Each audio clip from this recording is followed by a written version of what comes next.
Good morning, students. In the last session, we completed the first module and I have given the assignments also. I hope you have written the assignment. Let us continue and start the module 2, that is microprocessors and microcontrollers.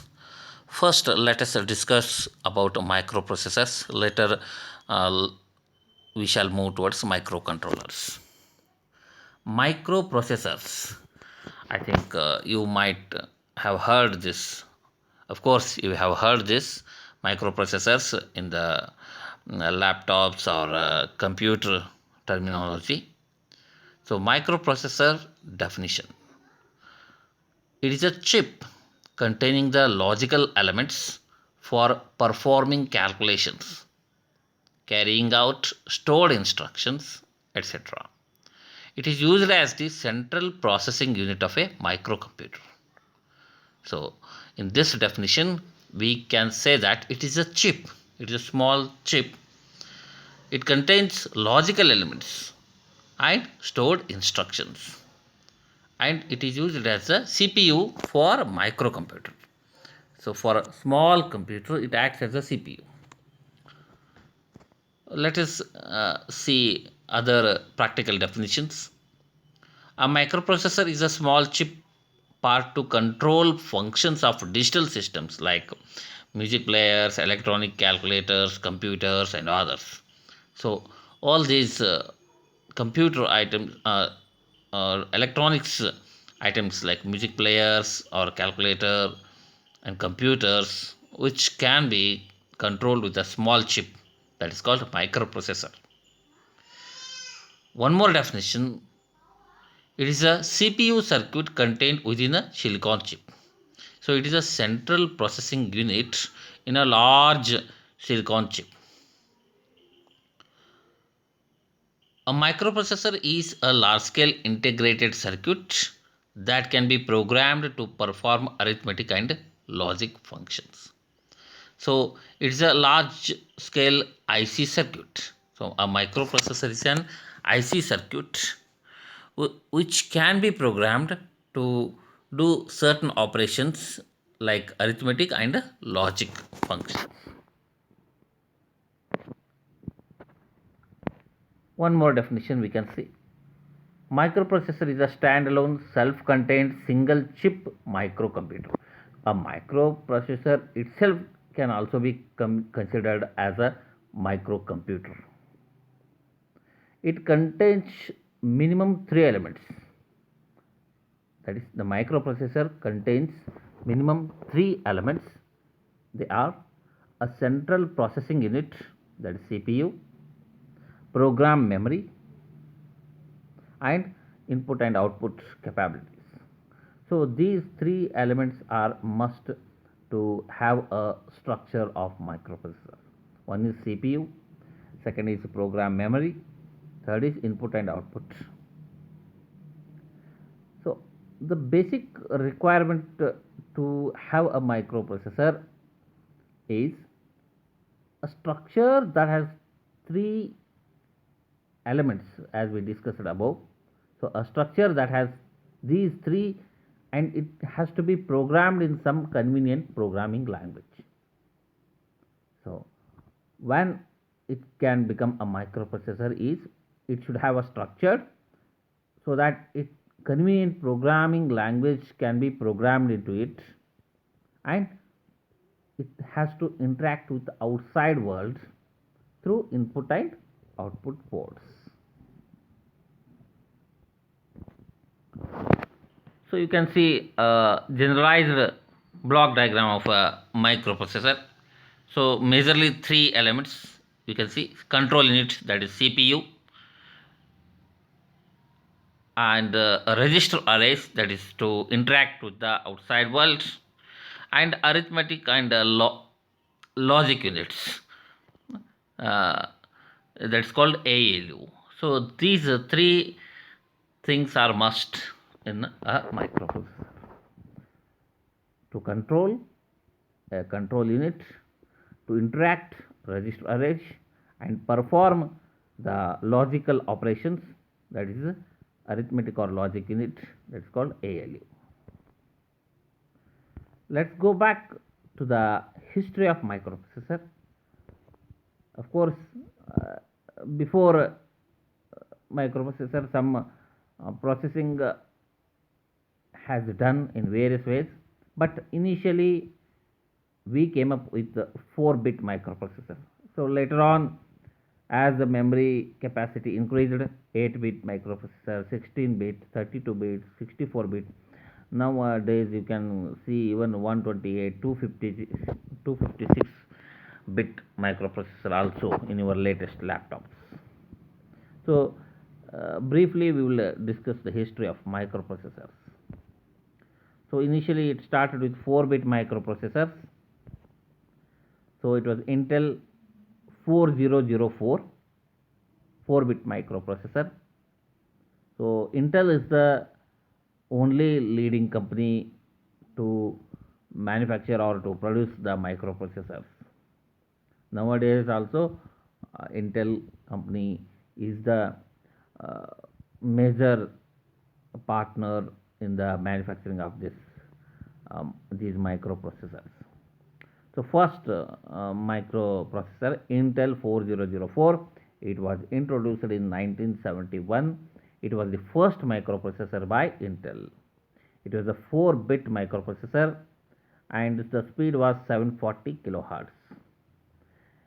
It had 2300 transistors and it could have it could execute around 60,000 instructions per second.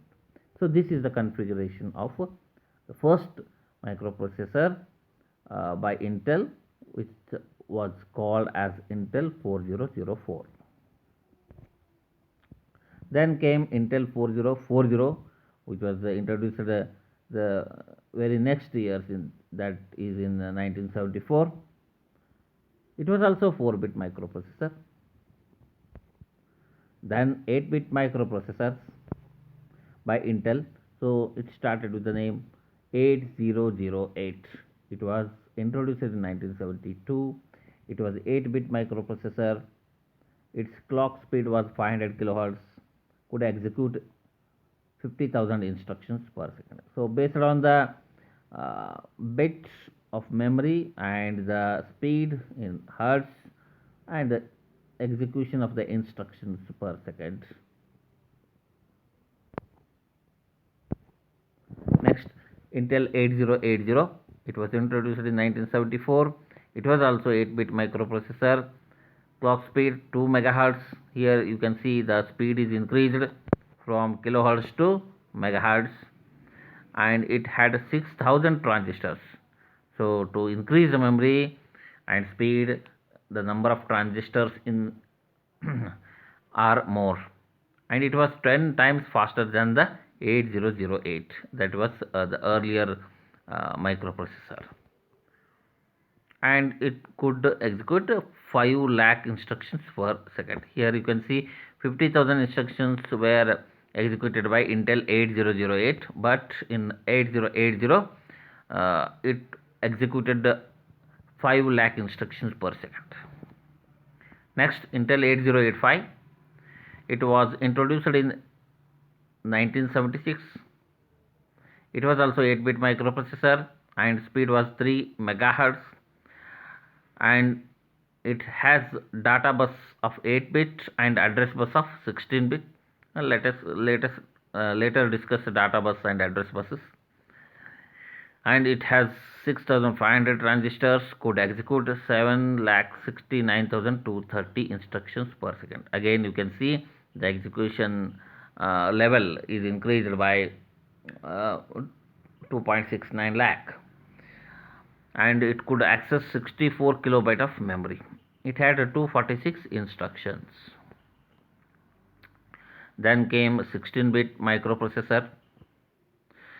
I think you might be knowing this bit and bytes concept. 8 bits make 1 byte, and in kilobyte it is 1024 bytes.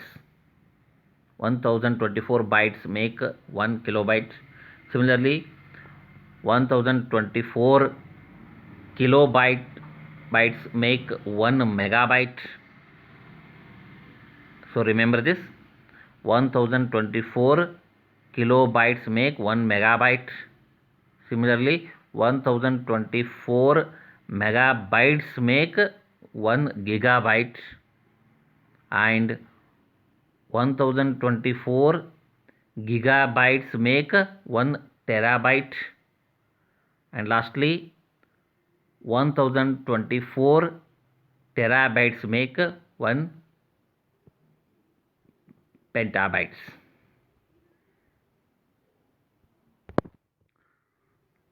Next, coming to the 16-bit microprocessors, Intel 8086,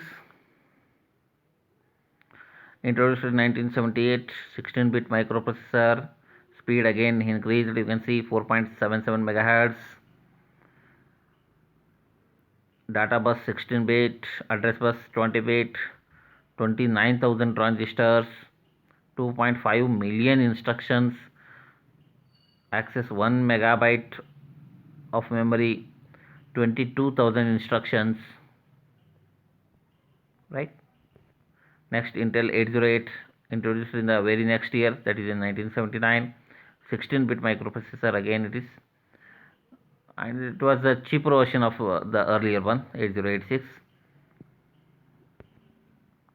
So later came in 1982 with 16-bit microprocessors only, but speed was 6 megahertz. Intel 80186, Intel 80188. So these number are nothing but the versions. Very next year came again Intel 80286. Again you can see the change in the speed, 8 megahertz. So 32-bit microprocessors came, introduced in 1986, Intel 80386. It could address 4 gigabyte of memory also. Next came 80486 in 89, 1.2 million transistors, right? See, initially it was in thousands only, now we have reached millions. Speed also 16 megahertz to 100 megahertz depending upon the various versions. So in the latest era we entered into Pentium. The Intel introduced the latest versions, Intel Pentium, in 1993. Again it was a 32-bit microprocessor. Clock speed 66 megahertz. Intel Pentium Pro 1995, 32-bit microprocessor. Intel Pentium 2 1997, Intel Pentium 2 Xeon in 1998. All these were 32-bit microprocessors only. Intel Pentium 3 in 1999, Intel Pentium 4 in 2000, and Intel Dual Core, which you can see in the laptops, introduced in the 2006, 32-bit and even 62-bit of microprocessor. So it has two cores, 32-bit or 64-bit. So that's why it's called dual core. Both the cores have their own internal bus and L1 cache, but share the external bus and L2 cache. Cache is a memory. So memory can be connected to 32-bit or 62-bit. So dual core. Next, you can see the logical diagram of CPU, that L1 and L2 memory connecting. So bus interface which was connected either by L1 cache or L2 cache. So later in around 2010 we entered into 64-bit microprocessors. So introduced in 2006, Intel Core 2 Duo in all laptops. You can see here Intel Core i7, Intel Core i5 in 2009. So now we have reached i10 in 2020. So this is how the history of microprocessor goes on. Only thing is increase in memory and speed and um, smaller in size.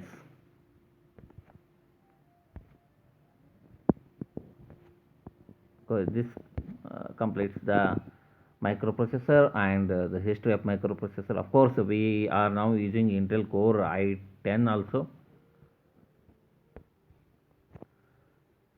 So let's conclude today's session. Thank you. Any queries, let me know in the afternoon.